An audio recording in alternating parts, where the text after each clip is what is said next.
Two starkly different commemorations of the end of World War II play out in Taiwan and China. At China's military parade, a show of arms as Chinese President Xi Jinping vows to uphold his country's territorial integrity, including claims to Taiwan. We get a crash course in tracking the PLA. Plus, I have a child that I'm really loving, and it completes my life. We meet a couple who went to extraordinary lengths to start a family via surrogacy, a practice that is not allowed in Taiwan.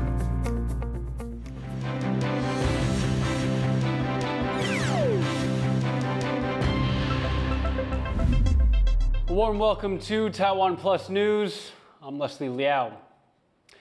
China has held a major military parade commemorating the end of World War II. That parade was keenly watched outside of China and has caused heated debates here in Taiwan. Cadence Quaranta reports.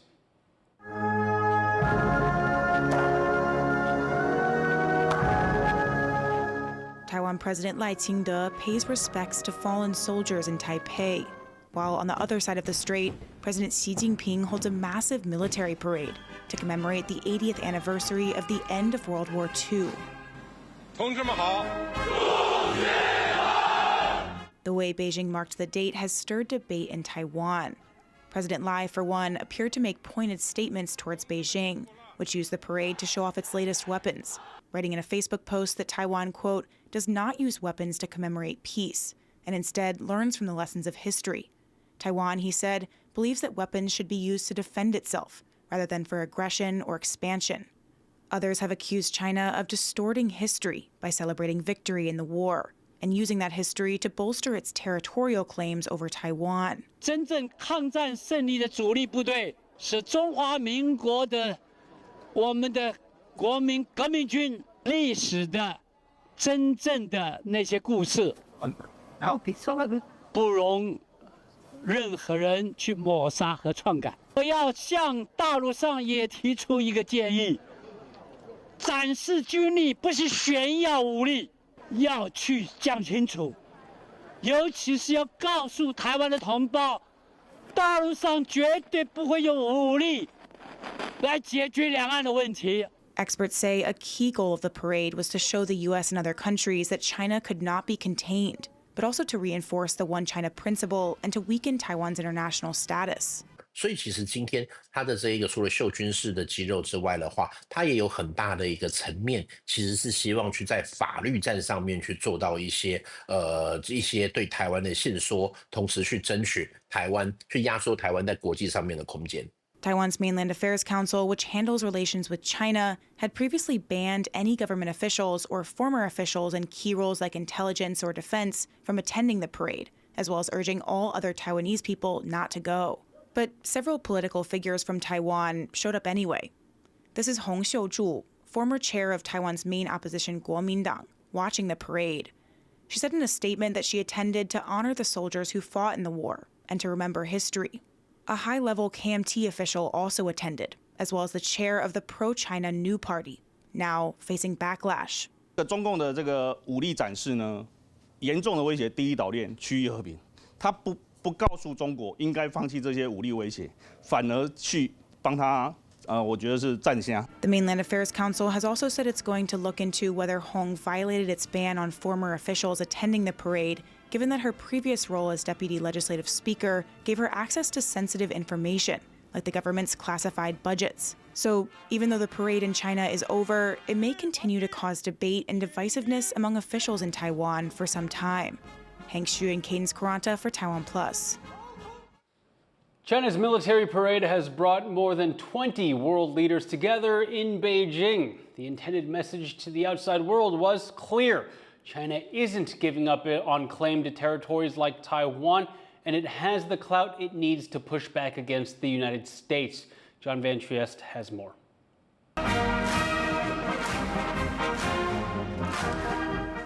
Chinese President Xi Jinping takes to the podium, flanked by Russian President Vladimir Putin and North Korean leader Kim Jong-un. It's the first time the trio have met in person.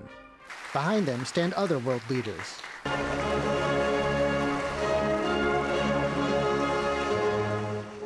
For Xi, it's a day of triumph. It's been 80 years since the end of Japan's invasion of China, and today's a chance to show off how far China's military might has progressed. And there's a message to the world here, too. China is not to be trifled with, including in territories it claims as its own, places like Taiwan. 中国人民解放军始终是党和人民完全可以信赖的英雄部队。全军将士要忠实履行神圣职责，加快建设世界一流军队，坚决维护国家主权、统一、领土完整。 And he's not stopping there. He recently called for a new multipolar world order, a challenge to the United States. The presence of other prominent leaders like Putin and Kim, who have their own conflicts with the U.S., is its own message to Washington from the People's Republic of China, or PRC. Having many global leaders there shows that the PRC has friends, it is unafraid of pressure from the United States, and that it can potentially push back against the U.S. and U.S. pressure coming from the Trump administration. It's a message U.S. President Donald Trump looks like he's received. In a social media post, he asked Xi to, quote, give my warmest regards to Vladimir Putin and Kim Jong-un as you conspire against the United States. Though the parade lasted only about 70 minutes, it's having an impact around the world as it issues a strident challenge to the current global order. Eason Chen and John Van Trieste for TaiwanPlus. China's military capabilities were on display in the parade, including a variety of conventional and new weapon systems. Here's Alan Liu to break it down.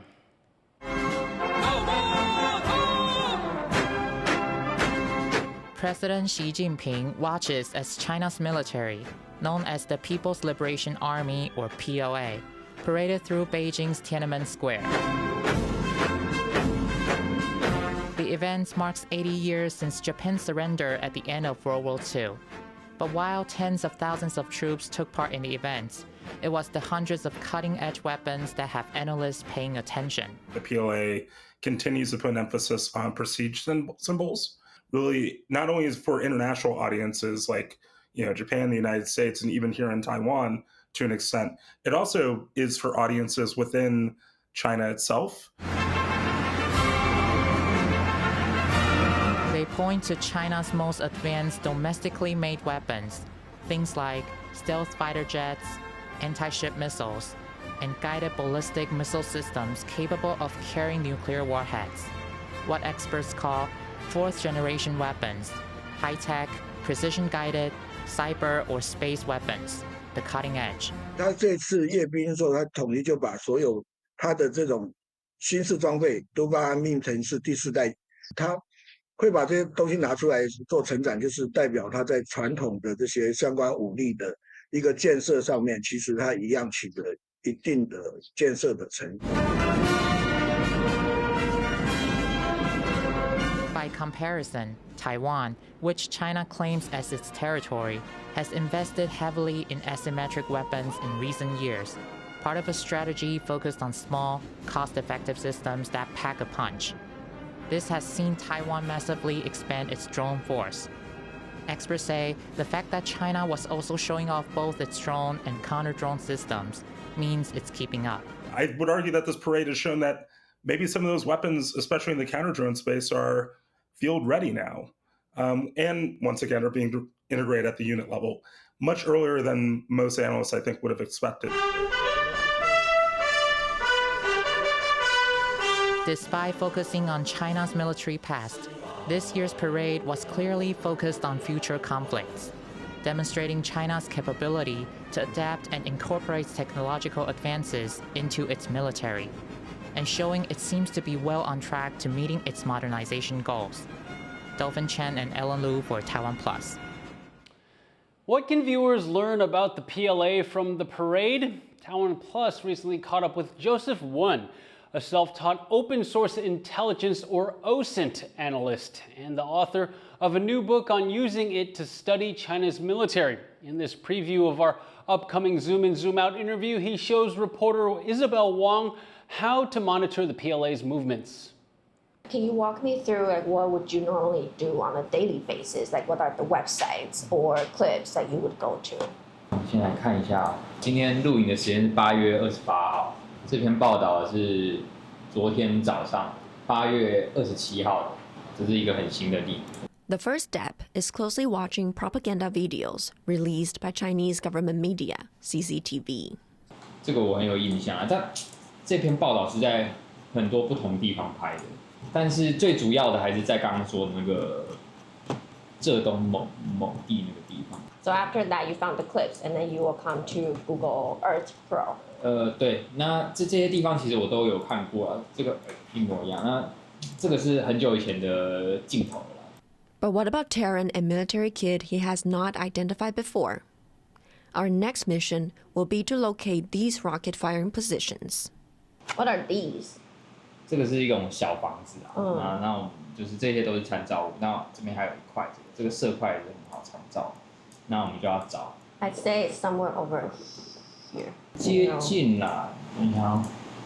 So for example, I see the mountains, and then for the night shot. 其实你有猜对，就在这边。哦。看看这一块。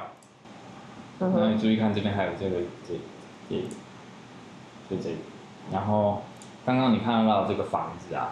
就是他拍的不是很清楚，这个比较高，这个比较低。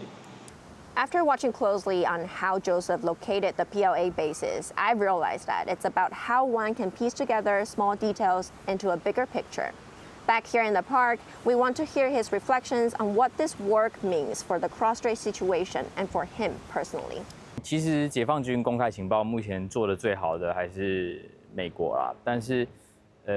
我认为就是台湾人呢也需要来参与这样子。那理由就是，台湾人是据理答案，就是在研究解放军的公开情报上面。那所以呢，我觉得台湾人的参与会很有意义。那也为什么就是写这本书？因为你在这个亚马逊商店上面找，其实你打 OSINT， 其实非常多的书，非常多的搜寻结果都是欧美国家，但是。从来都没有一本书就是如何用公开情报研究解放军。那这个是第一本，而且是台湾人写的。那台湾人需要更多了解解放军。那这个不光是就是我觉得身处自由世界里面的一个责任啊，那也是一个就是台湾人要增加中国视读的一个很好的管道，尤其是在解放军现在资讯这么不透明的状况下。That was Joseph Wen, an open source intelligence analyst. You can catch the full episode on Zoom and Zoom Out next week. China is reportedly drilling for oil and gas inside Taiwan's exclusive economic zone. U.S. think tank the Jamestown Foundation says at least 12 oil and gas vessels and permanent structures were spotted in Taiwan's EEZ during July and August. The rigs are seen as part of Beijing's broader campaign to erode Taiwan's sovereignty. Under Taiwan law, government approval is required for any foreign construction in its EEZ, but Beijing's actions flout Taipei's jurisdiction. Lawmakers from the ruling Democratic Progressive Party are deepening ties with Japan's ruling Liberal Democratic Party. 这一次呢，我们从2+2对谈之外，我们还下一个阶段还会有一个4+4的对谈，也就扩大了政策会议，这是今年最不一样的地方。但同时呢，我们也面对一个不一样的地方，就是呢，不论是执政党也好，民进党也好，其实我们都从多数党变成少数党，但我们一样在执政。作为少数执政党的一个责任当中，我们2+2的对话要持续进行。 Taiwan and Japan's ruling parties have been holding annual party-to-party dialogues since 2021 to create closer ties through policymaking. This year's discussions focus on foreign affairs and defense, as well as disaster prevention and undersea cable security. The meeting comes after 4 senior LDP officials offered to resign on Tuesday following the party's historic defeat in legislative elections in July. 本国の自民党では、昨日大変なことが起きて、おりまして台湾に行っている場合かと言われかねませんが、これはこれで日本と台湾の関係をより進化させていくということで大切でありますので、あえてそちらの方は振り切って台湾に参ったところでございます。Both parties also say they hope the annual exchanges will promote peace and stability in the Indo-Pacific. Taiwan chip giant TSMC will no longer be able to receive U.S.-made chip-making tools at its facility in Nanjing, China. That's after Washington further tightened export controls on Chinese fabs. The move mirrors U.S. actions last week on Chinese fabs operated by Korean chip makers Samsung and SK Hynix. The U.S. Commerce Department says current China fabs can keep running with U.S. gear, but they can't expand or upgrade. TSMC says it's communicating with the U.S. government and is committed to the smooth operation of the Nanjing fab. That factory mainly produces chips for automotive and industrial applications using older 16 and 28 nanometer technologies. The facility accounts for about 3% of the company's global capacity. For more about what the controls mean for TSMC and its China operations, our reporter Chris Gorin spoke with Shravan Kundojala of Semi-Analysis. Now that Washington has decided to cut off TSMC from U.S. chip-making tools for its facilities in Nanjing, China, what might be the impact on TSMC and the chip industry in China? The decision definitely cripples Chinese fabless ecosystem by taking out a big company's presence within China, by by limiting TSMC from expanding its capacity in China. In terms of capacity, revenue, and profit, that fab contributes to low single-digit percentage of TSMC's revenue. But I think if you look at the broader picture, actually, it's a strategic fab for TSMC to operate in China because there are thousands of fabless companies in China. I think it's very important for TSMC to capture all of that opportunity with Chinese companies and be a provider to them. So now the bigger question mark is what will happen to the China for China strategy, right? I mean, China has mandated that the production has to happen within China. If TSMC is not able to get equipment, it's not able to expand the capacity, that business will now go to some of the local fabs, SMIC, Huahong, these companies, and potentially to Huawei. There's been a lot of focus on TSMC's overseas fabs in Arizona, in Japan, but what kind of products is this Nanjing facility making? For Nanjing fab, TSMC makes 28 nanometer and 16 nanometer based chips. So basically, these chips go into smartphones, Wi-Fi. Think of them like connectivity, Wi-Fi, Bluetooth, RF transceivers. On the automotive side, you have various power management chips and image sensors and some of the, and in industrial type of applications, IoT type of applications, wearables and digital TV SoCs, things like this. So it's not like cutting edge data center or cutting edge smartphone or AI processor, but if you look at the global demand in terms of wafers, I mean, mature node is still more than 2/3 of wafer demand. But in terms of revenue, advanced node is like it's a big contributor. But in terms of raw volume, if you look at mature node is still fairly significant.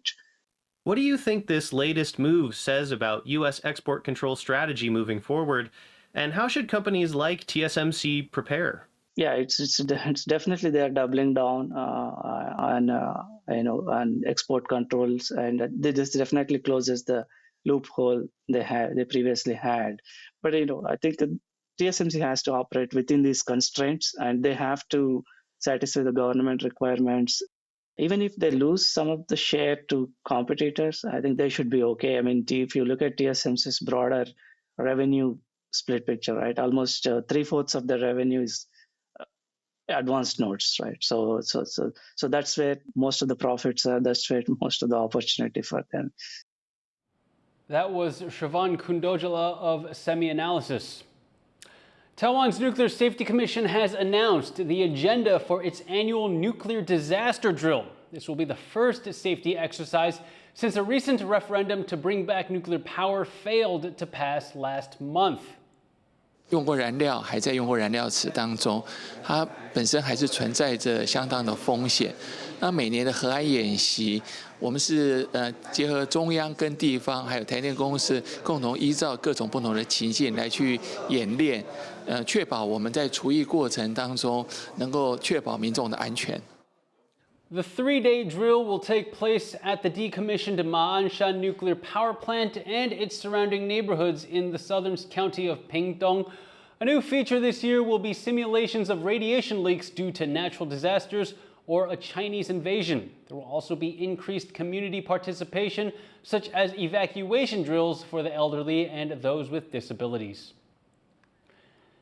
With Taiwan's birth rate at a record low, having children can be far from simple, especially when it comes to surrogacy, an issue that still divides people here. Our reporter Issy Wells went to meet one couple who went to great lengths to start a family.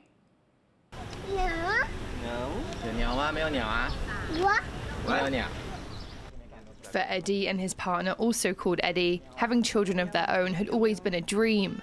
And while heading to the park is now a cherished part of family life, it wasn't an easy journey. The reason that we started this journey is that we felt like we have a lot of love that we want to pass it on. Having babies is definitely like something that we always want to do, but it also took us a while to kind of figure out what are some of the options that can be available to us. So yes, that's something that we have envisioned of doing for years. Their son, Max, not his real name, is now almost 2. He was born in Portland, Oregon, in the United States via surrogacy, a practice that remains banned in Taiwan. At the time, it cost them more than $130,000 US. Today, that figure has risen to nearly $200,000.